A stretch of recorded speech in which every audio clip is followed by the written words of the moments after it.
Lights on the screen, hey, it's Grant and Ryan. We bleed purple, talking hoops, never lying. Sacramento Kings, we rise and we fall. If you don't like that, then you don't know ball. Jerry sitting with the stories of the game, spilling all the truth, driving legends insane. From the Cow Palace days to Arco's roar, this town's heart beats on the hardwood floor. If you don't like that, turn away now. Kings in our blood, we ride strong and proud. Running up the score, Kings never back down. If you don't like that, this ain't your town.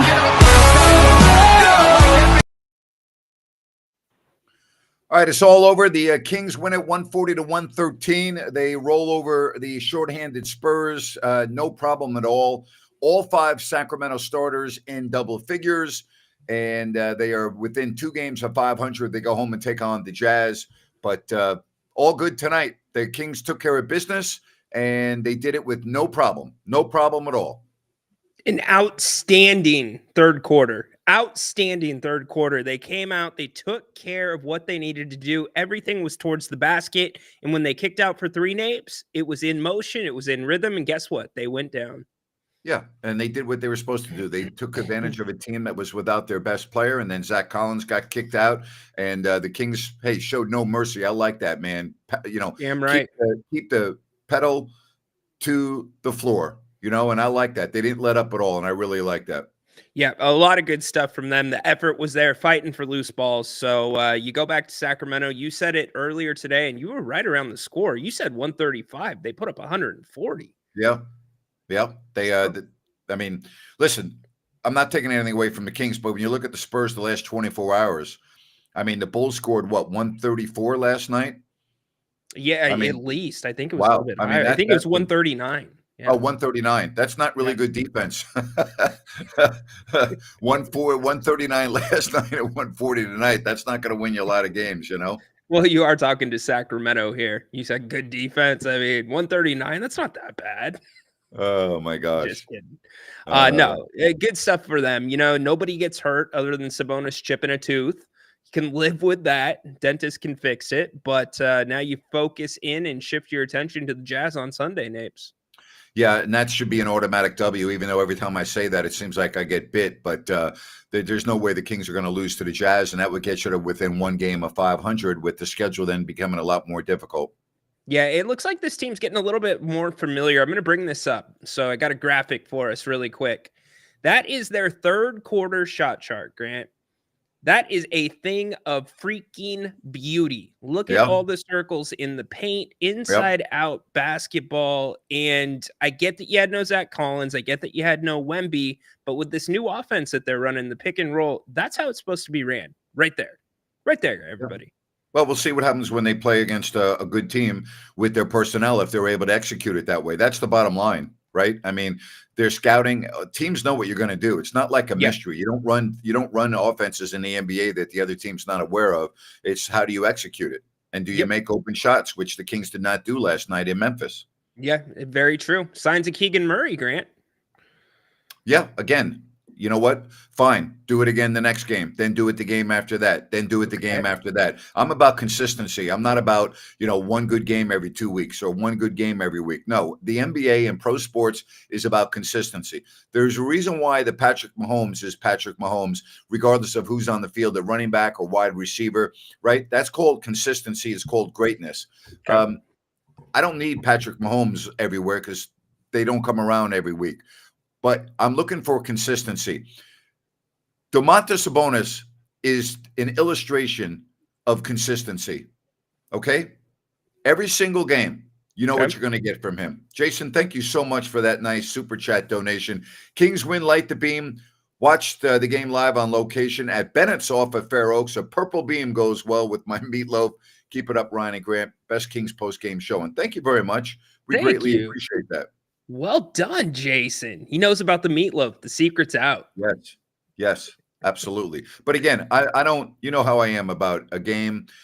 I don't get too emotional up, down after a game. I just don't, you get ready for the next game. Yeah, well, let me ask you this. Let's go back to last season then really quick.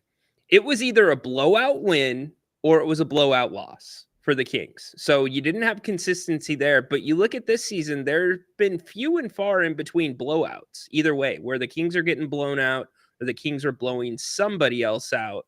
So out of those two sample sizes, which one do you like better? Yeah, well, I'll tell you what I like better more than anything. I like more wins than losses. I'm not really into the Jekyll and Hyde last year, but you won a lot of games, but not enough to get into the playoffs, unfortunately. Right.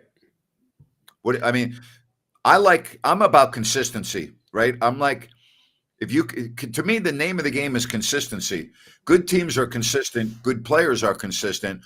The problem with the Kings this season is there has been no consistency other than the fact that they're not a good three-point shooting team and their perimeter defense is bad. That's been the only consistencies of this team. And I don't like that type of consistency because that's not going to win you more games than you lose. Well, those are the big inconsistencies, but there's been some positive consistencies. The 3-point line or the getting to the free throw line, Grant. They're getting there a ton more than they did last year. Thanks to DeMar DeRozan. He's changed everything there, hasn't he? Well, a little bit, but you think you got to give Fox a big pat on the back the last 10 games for that as well. He's changed his game a little bit. There, the defense, whether you want to admit it or not, has been better per defensive rating. The 3-point line is the thing that blows it up, though. I guess, is there any other positive consistencies that we've seen to this point in the season? No. For you? No, not at all. And your record's 11-13. Okay. I was going to say the mid-range. Kings are in the top 10 mid-range. That doesn't win you games in the NBA. I need to be top 10 in three-point shooting. That's going to win me games. Yeah, I get it. It's a good point. They're trying to figure it out. Let's kick it to the phones. We want to hear from all you tonight. Devin, what's going on? Hey, Devin.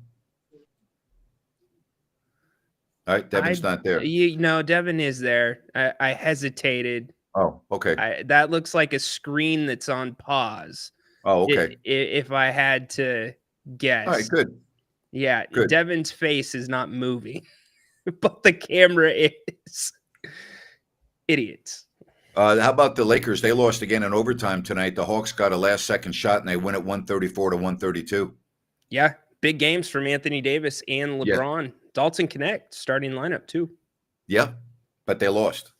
They're having some real problems right now, and the Kings are going to play the Lakers twice here in 2 weeks.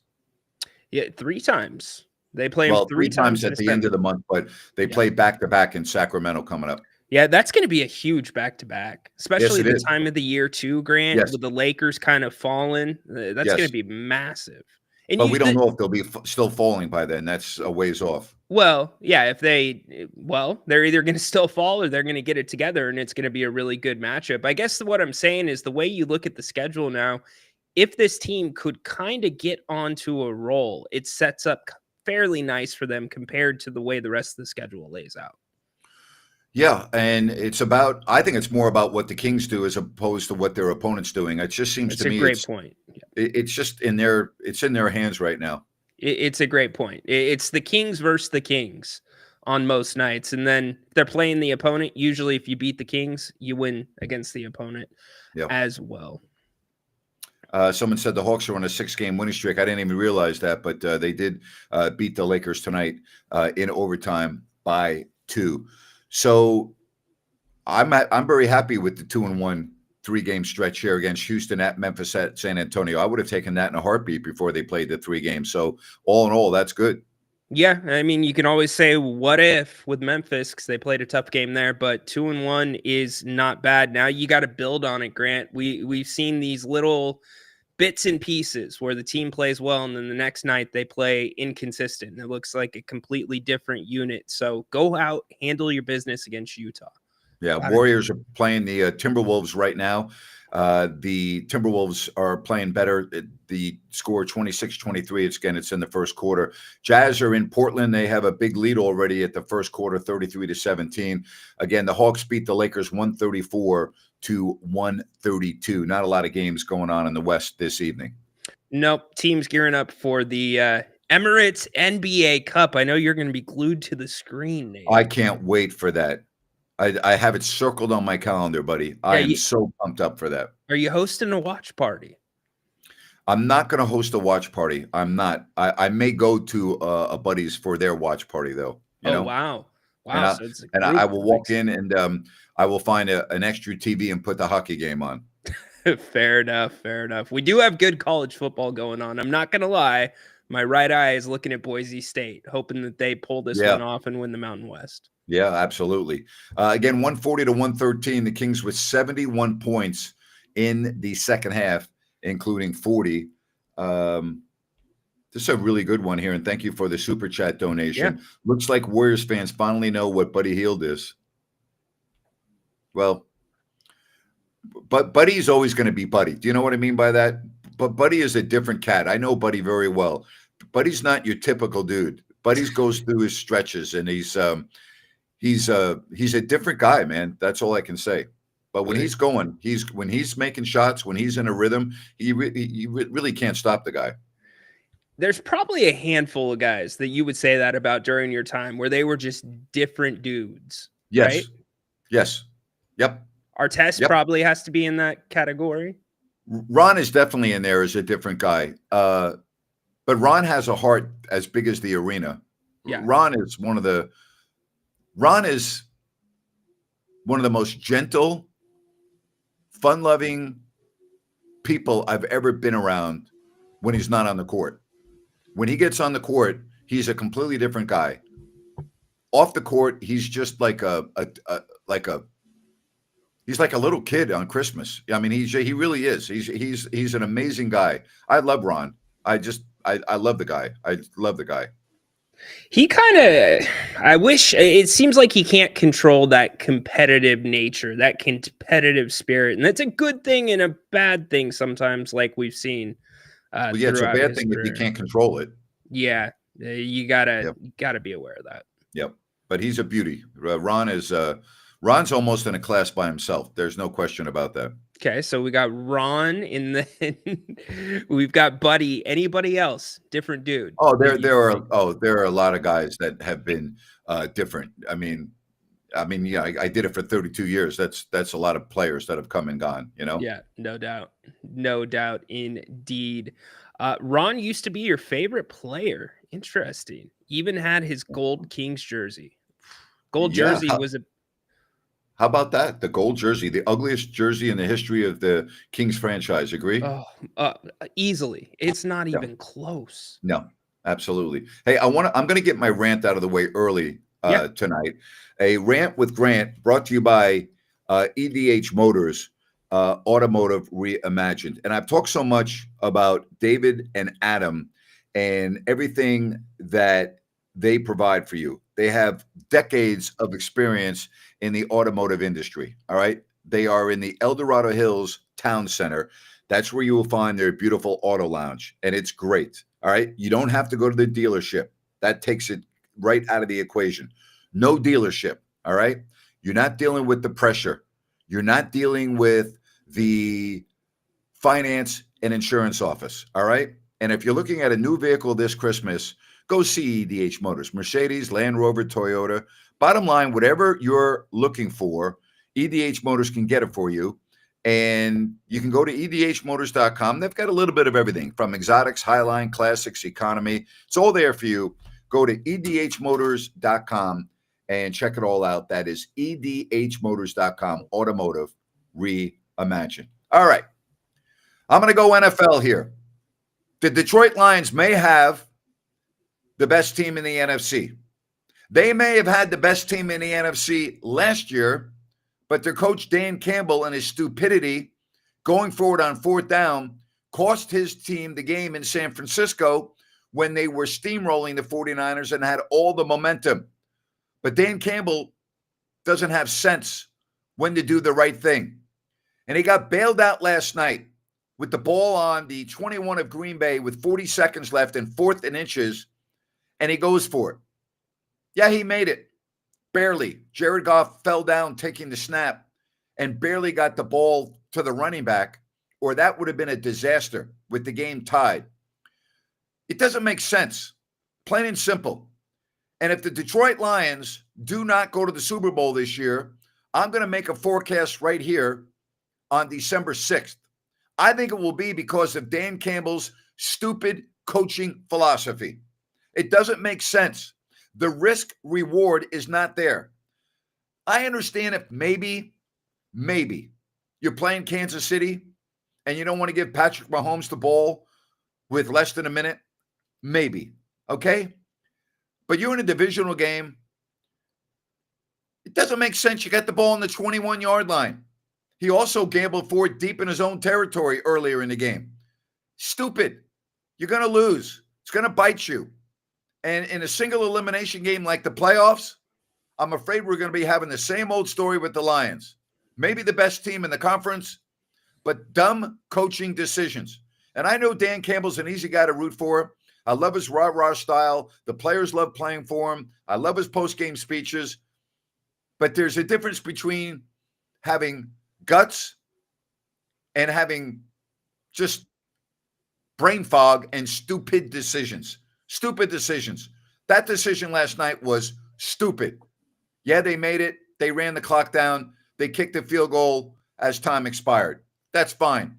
What do you think Lions fans would have been saying today if they didn't make that fourth down and the Packers got the ball and went down the field and they kicked the game-winning field goal? You know exactly what they'd be saying. I don't like it. It's bad coaching. I'm sorry. It worked last night. Better work in the playoffs or it's going to be the same story as last year against the 49ers. And that's my rant for tonight. Were you watching that? Yeah, I saw it. I wasn't surprised by it, but going forward on fourth down in the NFL is now the three-pointer in the NBA. Yeah, it's stupid. It's the sexy thing. It works for some and others. Are we going to see a coach get well, we did. Brandon Staley. He went for way too many fourth downs. That's correct. Brandon Staley's a great example. That's exactly right. I wonder if we will see a coach get fired for not going forward on a fourth down in a big game at some time. Well, I'm going to tell you, if the Lions get to the NFC Championship game this year and lose it, and they have the same situation as last year where they went for it twice on fourth down and missed it both times, and the first time completely changed the momentum of the game around, you're gonna have a very interesting scenario in Detroit, because as good as Dan Campbell is, he can be his own worst enemy. Very true. I would imagine that's a fine line in the locker room where it fires guys up, but it could quickly turn to stupidity and coaching costing us the game. How did Liam do in that pick?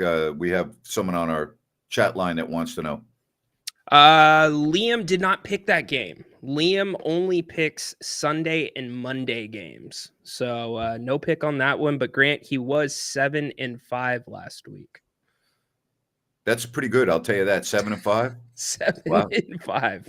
He should be making our picks. We should set him up with a segment. He should. I don't know about anyone else. I'll speak for myself. He should definitely be making my picks. It's incredible how lucky that kid gets. All right, let's kick it. I believe we have heard from this guy before. Jeff in Texas. What's going on, Jeff? What's up, Jeff? What's up, y'all? How you doing?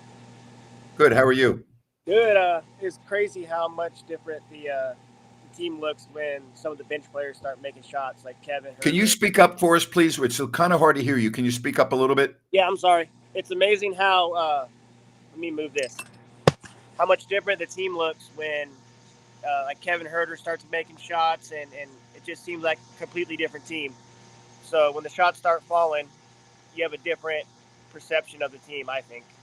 Yeah, listen, when the shots fall, everything looks better. Your whole team looks better, and we didn't see that last night. Unfortunately, we've seen it too many times this year where the shots are not falling. But, yeah, when a guy like Kevin Herter can make shots, boy, that just completely changes the dynamic of your bench. No doubt about it. It's incredibly contagious. It does. It's now, good for the team. Tomorrow, we got a big game. We are going to let you go. We do not have a great connection with you, Jeff. Appreciate it. But you got to beat the Jazz coming up next. No doubt about that. You got to beat the Jazz. The lowly Jazz. And they got to start putting something together at home, Grant. The home games. We keep talking about it. Yep. You got to. They're way behind the 8 ball right now. They've got to get on a big run at home. No doubt about it. Agree. Andrew, thanks for the super chat. What about them Seahawks?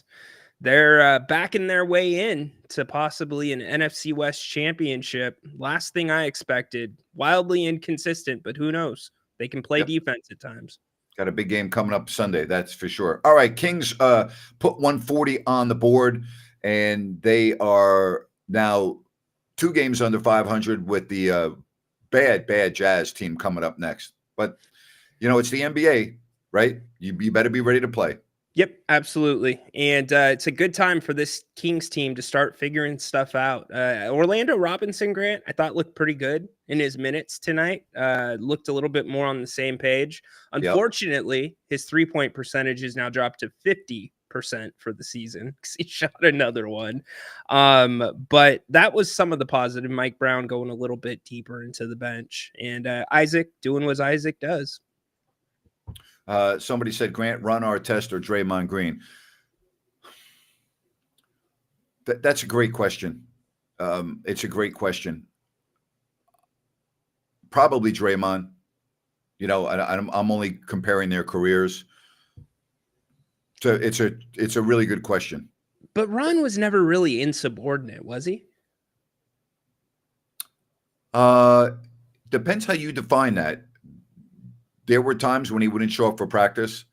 There were times when he wouldn't be showing up on the road with the team. And then it would show up 15 minutes before the game. So it depends how you define that, Yeah, that's a very good point. I'm just thinking, who would I want in my corner? I lean Ron, but you were closer to I've never been around Draymond Green, so I can't really make that comparison. Both amazing competitors, both tremendous defensive players, both not going to back down. Again, it's very difficult for me to answer that question. It's a great question, though. Did this, I want to put this up because this is what everybody thinks of with Ron. Did that follow Ron with some of the younger guys that he played with in the NBA, where guys were like talking to him about it all the time? Was it just something that just kept with him? Yeah. Yep. That was one of the most ugly incidents in the history of the NBA in terms of the fans. It also bingo. It changed a lot of rules in the NBA as far as players not leaving the court and everything else like that. So that was an ugly incident. Scott Pollard, who everyone knows is one of my closest friends, was on the Indiana Pacers then, and he wasn't playing that night, and he was in his suit, and you can see Scott in all the video and stuff. But he gives me his memories of that night and how scary it was leaving the arena on the bus, and that it was not a good situation at all getting out of the Palace after the game. Well, it's the first time that I think some of us took a step back and we're like, oh, wait, there's 20,000 people in an arena. This thing could be a tinderbox like that. Yes. It's not like there's this force field around the court. And I remember the tunnels you talk about, that changed completely where they were covered. But the fans, that was just as bad that night. I mean, for all intents and purposes, that's how it kicked off. Other than the dirty play, Ron gets hit by a drink laying on the table. Yeah. One of the funniest things Scott said after the game, Ron was sitting next to Steven Jackson, who was also in that melee.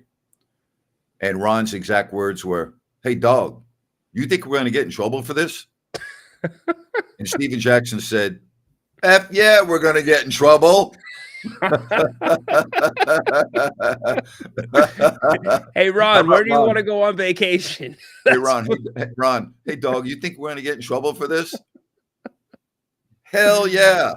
Oh, my gosh. Good old Ron. Yeah, Andy, you can drop the act, my man. You've tried to come on like 5 times with fake screens. You're blocked. Oh. Not happening. Oh, my God. But anyway, that was a good question. Yeah. Definitely. Oh, well. Any negatives tonight for you on the Kings? Not particular. I mean, I would have to nitpick. Yeah. The one negative to me, Grant, again, and DeMar DeRozan did it in the second half. There was 2 or 3 times the Kings fouled a 3-point shooter. this scheme where the Kings are leaving a strong side player to help the ball, especially tonight with Champagny. Even in the second half, they left him in the corner. It's Not Jerry good. said it at halftime. You can't do that in No, the you can't. NBA. Too easy of a shot. And I don't know what Mike's looking at because the on-ball defense is below par, but it's Yeah. not bad enough that I'm pulling off Yeah. a strong side defender to come step up. Yeah, that's very well said. Hey, don't forget about New Works Plumbing. They've got a fix for you. They're available around the clock 24/7 for your plumbing needs and repairs. Go to sackserviceplumbing.com or just call that number on your screen. New Works Plumbing, they're awesome. They're waiting for you, available 24/7, as I said. sackserviceplumbing.com, New Works Plumbing. They've got a fix for you. Hey, don't forget about brunch this weekend at Bennett's, Sacramento, Roseville, the West Side Grill in Rockland. Also, a great place to gather for the holidays. They got great happy hours daily, 2 to 6. Their sips and taste, tremendous share plates, good prices on their wine, 60 different types of wine available by the glass. Go to Bennett'sRestaurants.com to make a reservation.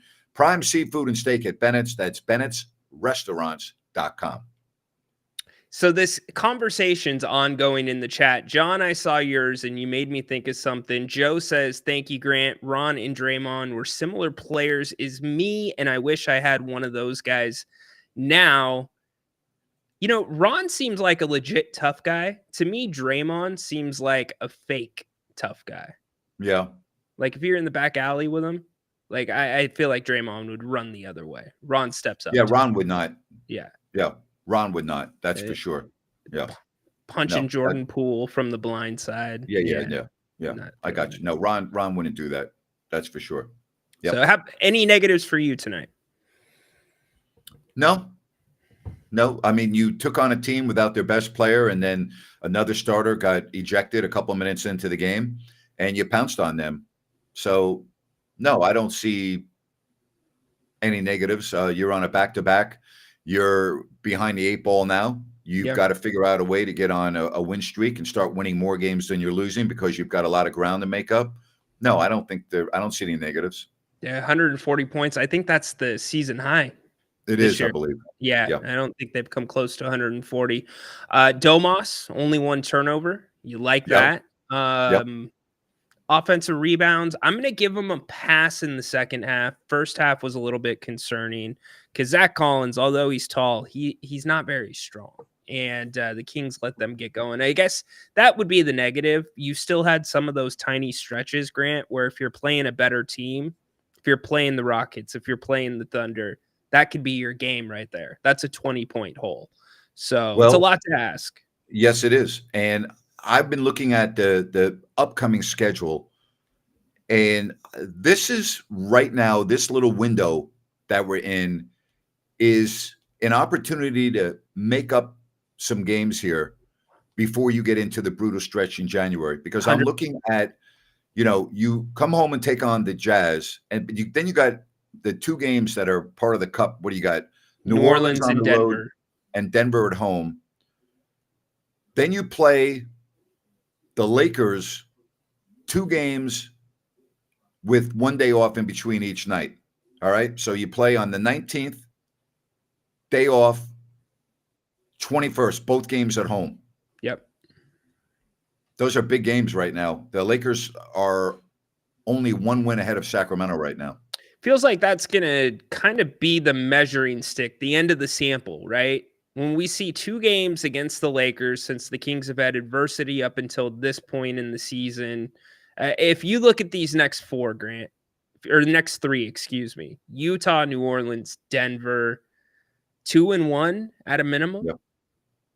Is that what you're thinking? 2-1? Yeah, I don't like the New Orleans trip. It's a bad schedule. It's a long flight from Sacramento to New Orleans for 1 game. I mean, it is what it is. New Orleans is slowly, McCollum's back. Yeah. DeJounte Murray. So you got your starting backcourt. Brandon Ingram gives the Kings fits. That's not an automatic W right now, Ryno. No, it's not. It's a very good point. DeJounte Murray's been trying to hold that team accountable, and they play somewhat physical. A lot of names you don't recognize. Didn't LeBron have that same complaint going all the way to New Orleans for 1 game? No, Minnesota in the preseason. Okay. That was. And he's right. Or it might have been Milwaukee. I think it was Milwaukee. Milwaukee. There you go. Nailed it. And then Denver. What do you expect from Denver? You know, they've been kind of middle of the pack, down considering what they've been in past years, but still very dangerous. Yeah. Still very dangerous. Yes. So, yeah, the Denver game's going to be interesting because they're Jekyll and Hyde right now, aren't they? They are. Absolutely. They've dropped a little bit. Their net rating's only 1. It's +1, which is very low compared to the last couple of years for them. Yeah. 8th in the West. Yeah.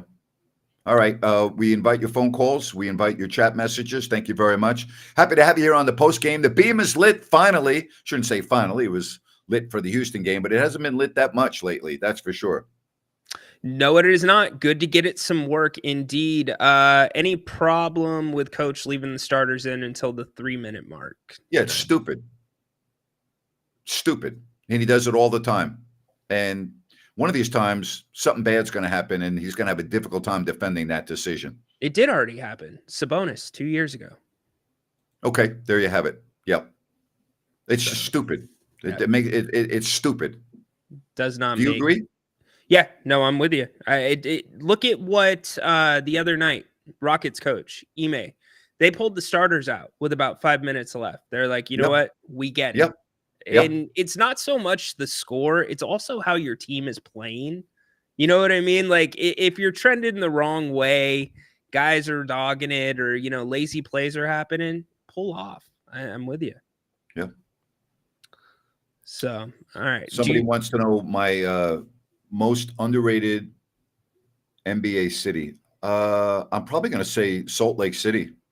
The hotel that they stay at is phenomenal. The Grand America is a great, great hotel. It was built just for the Olympics. It's a phenomenal hotel.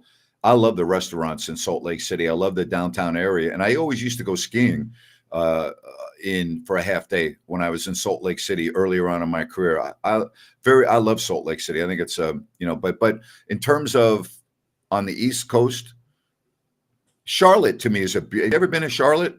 I have not. No. It's a beautiful downtown, great hotel location. I like Charlotte. It's another underrated city that I think's on the NBA circuit. It's good enough for an all-star game. That tells you something. Let's see. Troy, what's going on tonight? Yeah, not going to happen. You know, not only is it good enough for an all-star game, they had the political convention there. Oh, I want to say 10 years ago in the arena there. So, I mean, Charlotte is a convention city. There are hotels everywhere. It's a huge convention city. Yep. PK says Charlotte is amazing. It is. We talked about Memphis the other night. Memphis did not get a lot of love outside the hotel. It didn't. The what now? Memphis. You guys weren't very high. Memphis is a depressed, awful downtown. It's terrible. It's absolutely terrible. It's almost like the whole city is closed. And well, the hotel in Memphis that they stay at now is the worst hotel on the road, and there's not even a close second. I won't name the brand because it's not fair to them. Their hotel is the hotel, but it's a well-known brand. It's awful, and it's dated. This downtown Memphis is. I'm just going to flat out say it. It's not safe. It's awful. It's just awful. I'm going to throw one out here because it's a good question. Overrated city? I'm going to say Los Angeles. Well, here's the problem. When you're in downtown Los Angeles, okay, we've stayed in so many different areas when we used to play the Lakers or the Clippers. Sometimes we would stay in Beverly Hills. Sometimes we'd stay in Marina del Rey. So when you say Los Angeles is a gigantic area. Are you talking about downtown Los Angeles? Yeah, I assumed you guys probably stayed in the hotel that's right there across the street. Yeah, we stayed in either the Ritz or the JW Marriott, which is right across from the arena. Right. So that's what I was thinking. You know, they have an area right there that's very similar to like Doco. Right. It's almost, you have the hotels, you have the restaurants. So for that part, it wasn't bad to go there. I didn't mind going there because there was always something to go eat and do. So for that reason, I didn't mind it. And it was so convenient for me because when I had to do the game at 7:30 and had to do my show beginning at 3, it was a 2-minute walk, which I actually loved. Appreciate that. No, that makes sense. Yeah, they got the Nokia Theater right there. Yep. That arena, though, man, it's a bad basketball arena. We've It's had that terrible. conversation. Yep. No question about that. Think Yep. this will ever happen since we're just doing Q&As right now? NBA game in Belgrade?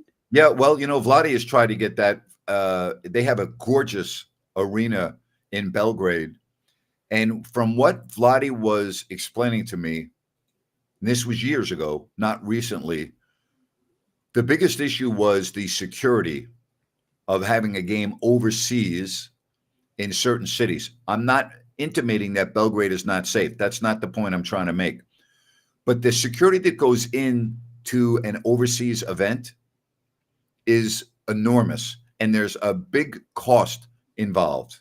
Okay? Baki knows this much better than I. If you put an NBA game in Belgrade, in that beautiful arena, and it is beautiful, the tickets would be sold out in 5 minutes. Oh, I bet. In 5 minutes. It would be an event. It would be like a holiday that night in Belgrade. It would be like a national holiday. And if you had the Nuggets go over there with Nikola Jokic, oh boy, yeah, against let's say, I'm just going to pick out a random team like Atlanta with Bogdan. Okay, if you had Nikola Jokic and Denver playing Atlanta with Bogey, that place would go off the freaking hook. Okay, like it would be unbelievable. Vlade tried to get a preseason game over in Belgrade because they play in Paris, they play in London, and he wasn't able to pull it off. It seems like the problem there would be crowd control. The fans would be so rabid, and not in a negative way. It feels like the entire country would want to be there, like you said, especially with a matchup like that. The security is an enormous task for an international game like that.